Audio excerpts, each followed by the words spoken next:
Ici, on a donc une entreprise qui vend différents modèles de chaises à un certain prix, compris entre 100 et 1500 euros. Et on fait une étude sur le prix de vente de chacun des modèles des chaises. On obtient donc deux valeurs spécifiques qui nous permettent de tracer une droite MN, avec ici on a 100 euros, c'est donc le prix du modèle, et ça c'est le nombre 2500, c'est le nombre de chaises vendues. Donc vous voyez qu'on a mis en abscisse le prix du modèle, pareil pour 1500 ici, c'est-à-dire que le prix va être un antécédent et par contre le nombre de chaises vendues va être l'image, c'est-à-dire l'ordonnée. Donc on a le point M et N, on va construire la droite et on va répondre aux questions suivantes sans trop de soucis. Donc voilà, ici on construit la droite MN, donc avec les coordonnées des points M et N qui sont là.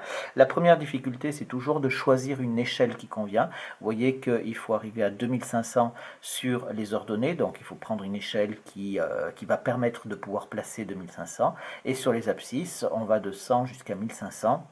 Il va donc falloir prendre aussi une échelle correcte. Donc l'échelle, je l'ai prise comme ça, 1 cm pour 100 euros sur les abscisses et 1 cm pour 200 chaises vendues sur les ordonnées. On trace le dessin, ça nous donne donc cette droite qui est là. Mais déjà, rien que pour tracer le dessin, on a d'énormes difficultés pour placer le point N. Parce que pour placer le point N, bon, à 1500, ça pose pas de problème.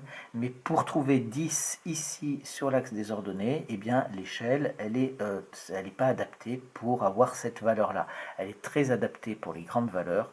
Pour les petites valeurs, c'est pas génial. Donc ici, déjà, on a une représentation graphique, mais on sait que ça va être un petit peu problématique.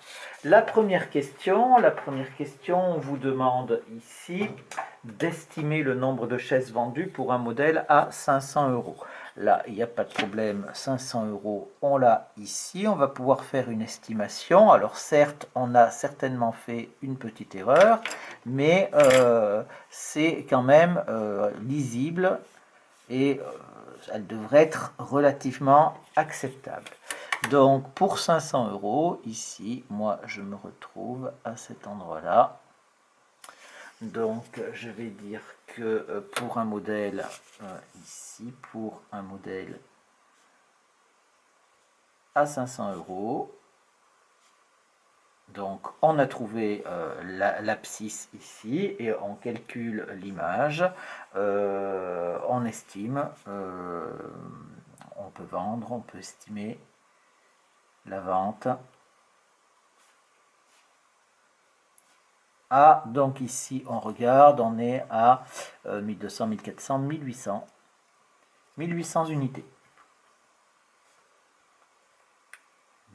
1800 chaises vendues. Ça, c'était donc la question 2, il n'y a pas de souci. La question 3, on vous dit un modèle est rentable si chaque mois plus de 1000 exemplaires sont vendus. Donc on regarde un petit peu quand est-ce que c'est rentable et à quoi ça correspond.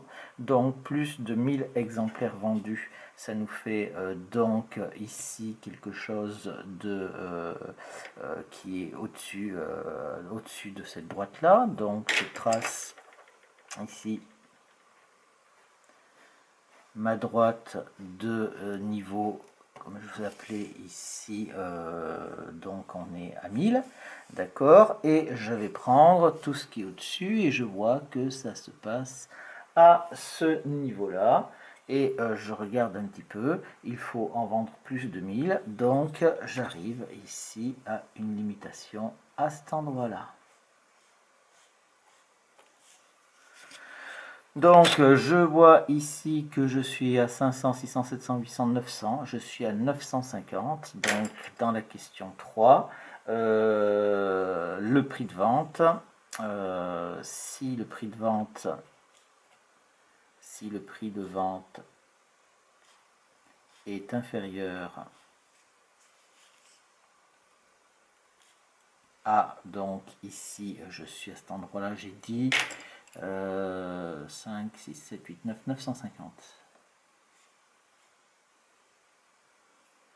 Si le prix de vente est inférieur à 950 euros, alors on est bien d'accord qu'on va vendre plus 2000 chaises. On pourra vendre plus 2000 chaises. D'accord. Et donc, si le prix de vente,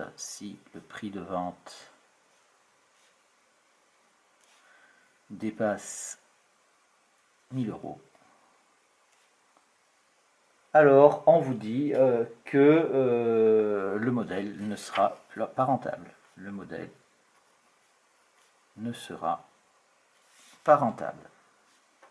Alors, le dessin que l'on a fait a permis de répondre aux questions, mais toutefois, on sait qu'il y a une imprécision et je ne suis absolument pas certain d'être sur les bonnes valeurs qu'il y a ici.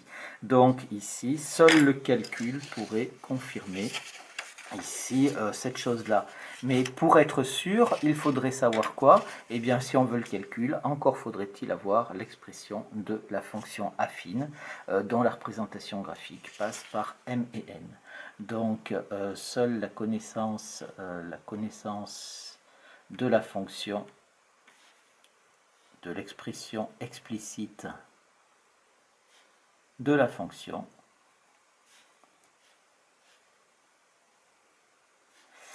permettrait d'avoir